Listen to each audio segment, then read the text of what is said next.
আসসালামু আলাইকুম। ছবি রান্নাঘরে আপনাদের সবাইকে স্বাগত জানিয়ে আজকে আমি পুঁই শাক, মসুর ডাল আর এই কাঁচা কুমড়োর একটা সাধারণ রেসিপি নিয়ে হাজির হয়েছি। এই রেসিপিটা খেতে দারুণ লাগে। আজ আমি বাড়িতে বানাচ্ছি আর সেটা আপনাদের সঙ্গে শেয়ার করছি।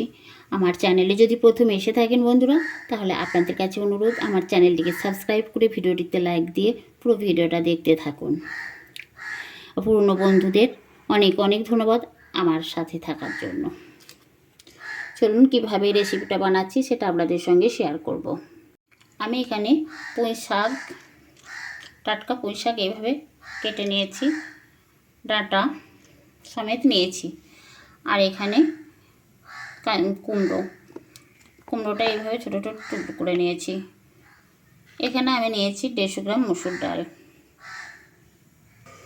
তাড়াতাড়ি রান্নাটা হওয়ার জন্য আমি এখানে কুকার নিয়েছি, তাড়াতাড়ি সেদ্ধ হয়ে যাবে। আর কুকারে দিয়েছি জল।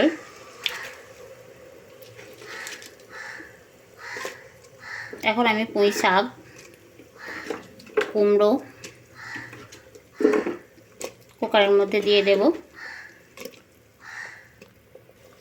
1 চামচ হলুদ গুঁড়ো। আমি এখন লবণ দেব না, 1 চামচ দিয়েছি হলুদ গুঁড়ো। ধুয়ে রাখা মসুর ডালটা দিয়ে দেব। আমি মসুর ডাল, পুঁই শাক আর কুমড়ো সেদ্ধ হতে দেব। এখন কোনো মশলা অ্যাড করব না। সেদ্ধ করার পর আমি কি মশলা দেব তখন দেখিয়ে দেব। কুকারে ঢাকনাটা লাগিয়ে দিয়েছি, আমি 2 সিটি বাজিয়ে নেব। কুকারের ঢাকনাটা খুলে নিয়েছি। এখন মসুর ডালটা সেদ্ধ হয়ে গেছে, মসুর ডাল, কুমড়ো সবই সেদ্ধ হয়ে গেছে। আমি এখানে 8 থেকে 10টা রসুন থেতো করে দিয়েছি, দিয়ে দেব। তখন লবণ দিয়ে নাই, পরিমাণ মতো লবণ দেব।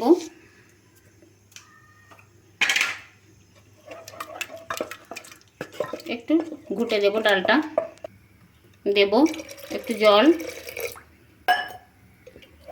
ওটা অনেকটা ঘন হয়ে গেছে, তার জন্য একটু জল দিয়েছি। এটা একবার ফুটে যাবে, তারপর আমি বাকি মশলা অ্যাড করব। ফুটে গেছে তরকারিটা। আমি কড়াইয়ের মধ্যে সর্ষে তেল দিয়েছি। এখন পুঁই শাক কলাই ফোড়নে দেব। তেল গরম হয়ে গেছে, দেব গোটা জিরে, দেব 2 শুকনো লঙ্কা। বন্ধুরা, ফোড়ন ভাজা হয়ে গেছে। আমি সেদ্ধ করে রাখা পুঁই শাক, দেখুন বন্ধুরা কত সুন্দর হয়েছে। একটা স্বাস্থ্যকর রেসিপি, কম তেল মশলাযুক্ত পুঁই শাক, কুমড়ো কলাই। এখানে কুমড়োর পরিবর্তে যদি ঝিঙে থাকে ঝিঙে দিতে পারেন, দারুণ টেস্ট হয়। আমার এই রেসিপিটা হয়ে গেছে। আপনাদের কেমন লেগেছে অবশ্যই কমেন্ট করে জানাবেন। ভালো লাগলে লাইক, কমেন্ট, শেয়ার করবেন। ভিডিওটা দেখার জন্য অনেক অনেক ধন্যবাদ। আবার দেখা হবে পরের ভিডিওতে। আল্লাহ হাফেজ।